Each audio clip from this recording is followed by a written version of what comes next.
Samantala, narito naman po iba pa mga balita.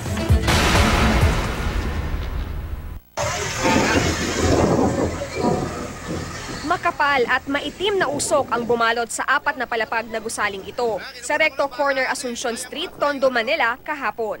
Ayon sa Bureau of Fire Protection, nagsimula ang apoy ng 3:05 ng hapon.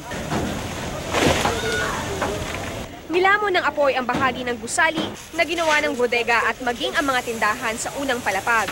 Noong mga oras na iyon, hindi pa raw matukoy ng mga bumbero ang pinagmulan ng sunog. Nag-umpisa to sa 3rd floor. Doon sa kabila, tumawid siguro sa may kisame, nadamay first hanggang 4th floor. Ang mga bumbero umakyat na sa bubong para maapula ang nagngangalit na apoy. Pero dahil plastic ang nasusunog, nahirapan silang patayin ito. Anumang bomba nila ng tubig, tila baliwala.